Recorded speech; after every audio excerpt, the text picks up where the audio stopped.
Okay. Oh, it's on already. Awesome.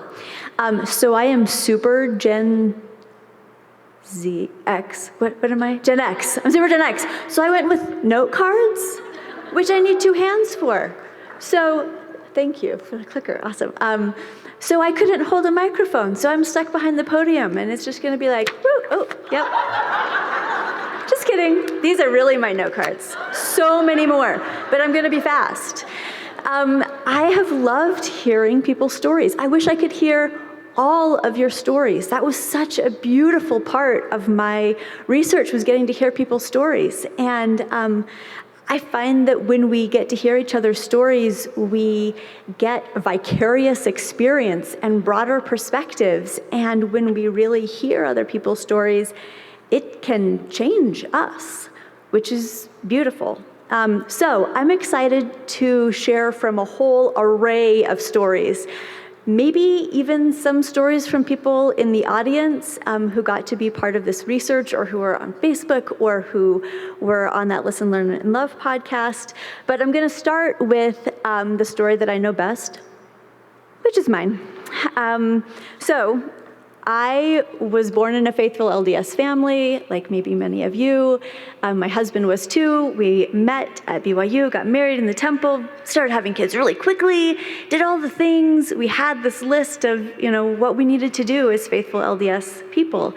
And that path was very clear, and we wanted our children to be on it. You guys know this story so well. It's probably a lot of your stories. Anyway, that all went really well for about 20 years. And then about a week after our 20th anniversary, our oldest child, who is a fabulous child, she was the kind that made me pretty proud to be a parent, very steadfast, diligent, loving, kind, intelligent. I can't say enough good about her. She sent a text on the family group chat coming out as transgender. And I was blindsided. As a therapist, I was aware of transgender identities, but I did not see that coming for my kid. And that was a really hard night. As we talked about things, one of the things she said to us was, I know you'll always love me. At least we did that well as parents, I know you'll always love me, but I know you can't accept this. She knew what the path looked like to us. She knew what our expectations were and our assumptions about what her life would look like, and she figured we would hold on to those instead of holding on to her. And when she said that, I felt so strongly, this is where the adversary is trying to divide you. And if she believes that you will hold on to your expectations about the path rather than holding on to her, the adversary will win and you can lose this child. And that was not okay for me. So even though I had so many questions and doubts and fears, I insisted, we can accept you. We will accept you. Problem was, I didn't really know how to do that yet. So that night there were lots of tears and tossing and turning, and in the morning I went to the temple with this question: what am I supposed to do? And I figured there would be some questions I could ask her that would help her see things in a new way, that would bring her back to the perspective I was comfortable with. Or there would be a therapist that I could take her to who would help her be comfortable with being the person I was comfortable with her being. I figured we could fix it. And my mind was just racing and going and going. And it took a while to be still, but when I finally was, the answer that I got was, your job as a mom is to love, accept, and support. And I wrestled with that. I was like, but what does that mean? What does it look like? What questions am I supposed to ask? What am I supposed to do? How do I fix it? And my mind just kept racing. But again, when my brain was just going, that strong message, love, accept, support, kept coming back.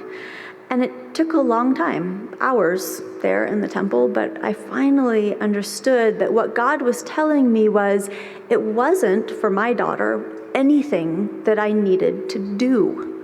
It was what I needed to be or become, because I wasn't there yet.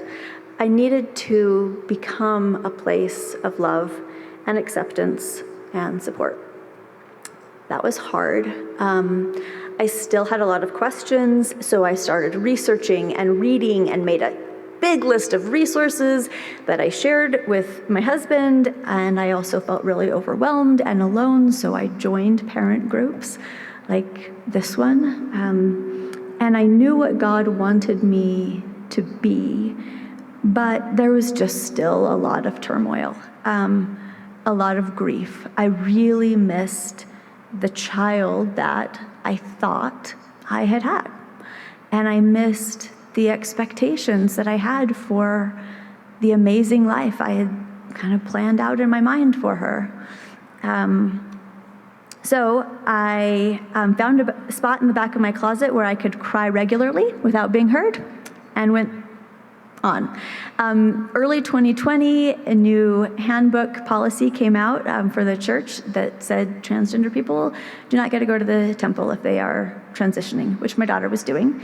And that was really hard for her because she loved the temple. That's where she had gone when she was trying to figure out her identity. And at that point, she felt like, okay, the church doesn't think I'm okay, and that doesn't feel safe, so she stopped going. And then, as you heard, 2 other of my kids came out. And I didn't tell anybody for a while because I was afraid that if people knew, they would feel like I was a failure and my family was a failure. And that was a pretty hard time. Felt like a wilderness, like everything was falling apart. And it was a long, dark slog. But, spoiler alert, because I didn't know it at the time, but the darkness and the wilderness is where we grow. And when things fall apart, that's when we get to build them back in new and beautiful ways. Being outside of my comfort zone and outside of the walls of my previous perspective allowed me to see with new eyes.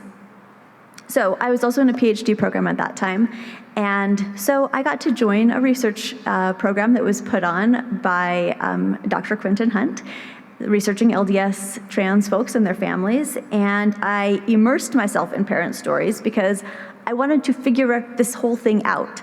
And in their stories, I realized that my journey was pretty similar. There were elements of this mental work of wanting to understand. There was emotional upheaval. There was social challenges and also connections, and there were spiritual strengths and struggles. And also, as you guys all know, parents went on this daunting journey because they were committed to their child. They loved them. So, now my favorite part. I get to share a bunch of quotes from parents, and let's see here. Many of the parents that I'm going to quote have already shared their stories publicly, but I'm not using names here. And also, if you want more information, on the last slide that I have, there will be a QR code that will take you to some links for more information. So, all right, mental. Having a child come out as trans can be a lot to wrap your head around as a parent. Some of the things I heard parents say were, before, I pretty much believed everything along with what the church believed and what society in general seemed to believe, that gay marriage would negatively affect other marriages. It was a mortal sin. Another said, we didn't understand it or how it could be. We just wanted to try to figure it out. I did a lot of researching and reading and trying to understand. So familiar. Another said, we were wondering, how do we do this? We found Carolyn Pearson's book, No More Goodbyes. That made a deep impression on us. Her vision of circling the wagons around our queer youth, our family members, we felt pulled to that. So then, along with that mental work, there was also a lot of emotions when their kids came out. And sometimes these parents' kids had come out first as bi or as gay, kind of as like a gateway coming out, I don't know. And that maybe seemed a little bit easier, but when a kid came out as trans, parents talked about a whole different level of grief. One said, I got angry with him, tried to shut down what he was feeling. I didn't feel like I could handle the pain of hearing what he really thought about herself, about the world, about the church. So we just didn't discuss anything. There have been times when I have felt less than the dust of the earth, just completely inadequate. Another said, when she first came out, I struggled to be there for her. I was upset. I was upset at God. Why was he doing this? Why did he give this burden to us? What did we do to deserve it? I didn't think it was a trial I could handle.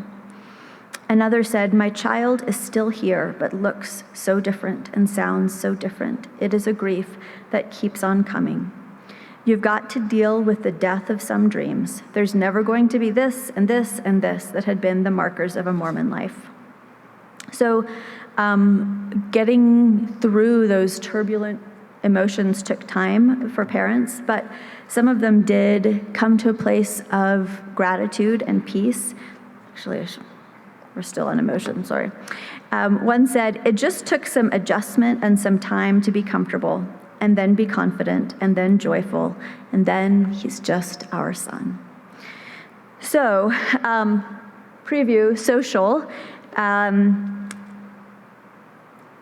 Social was both a source of challenge and a connection for parents.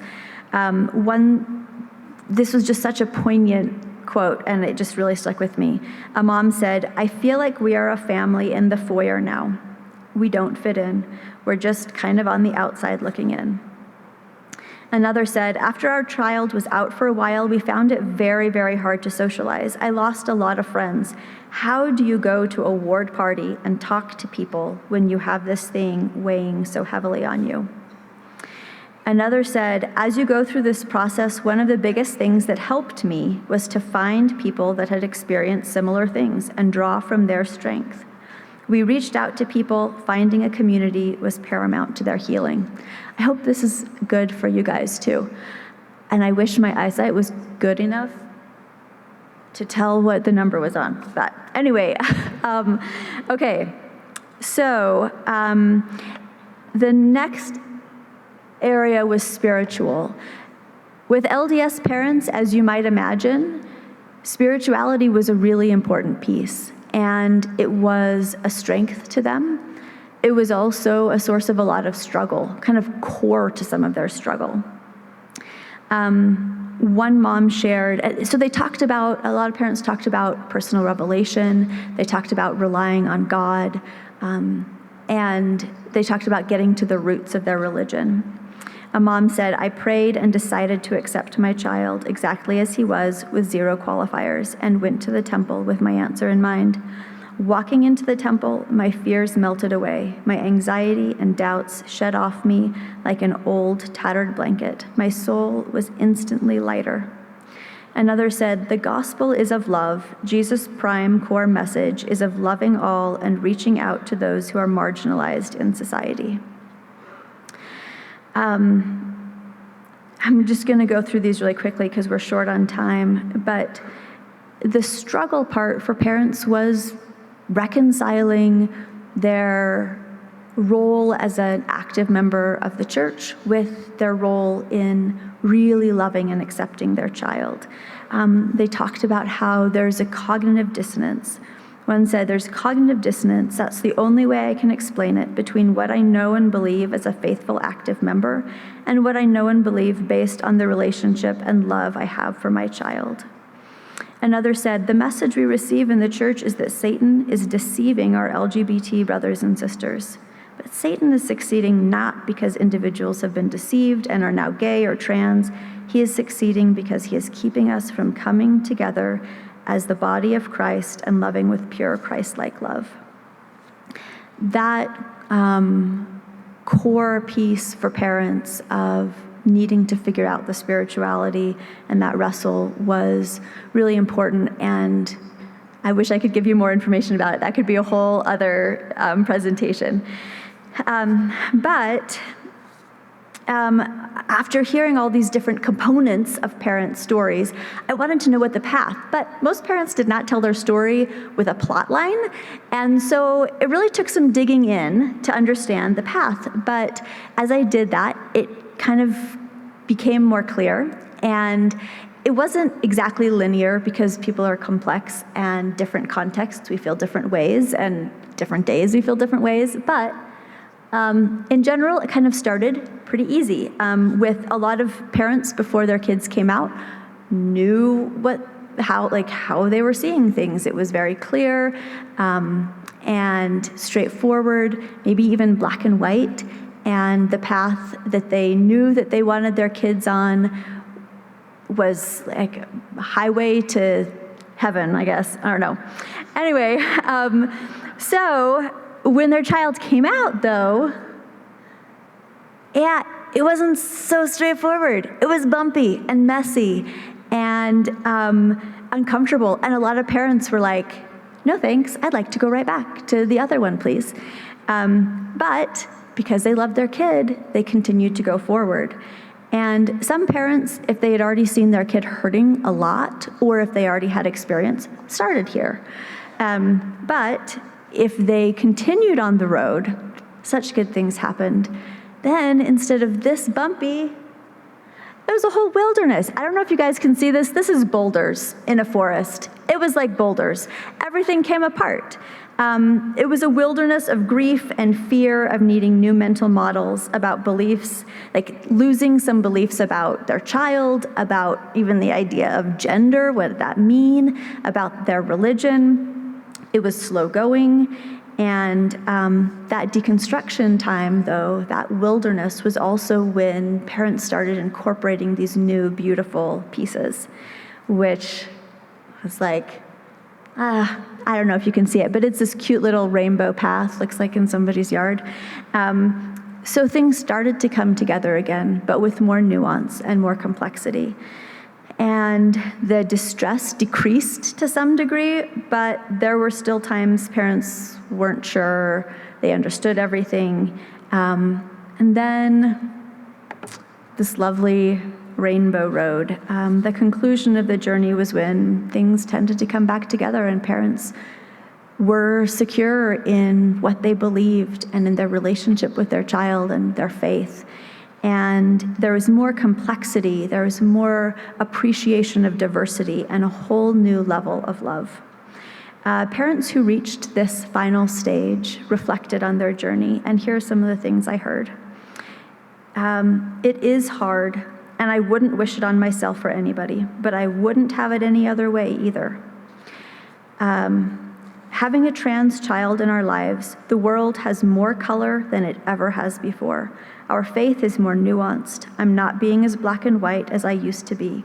Understanding my child and accepting him has opened my eyes so much more beautiful parts of life than I ever imagined.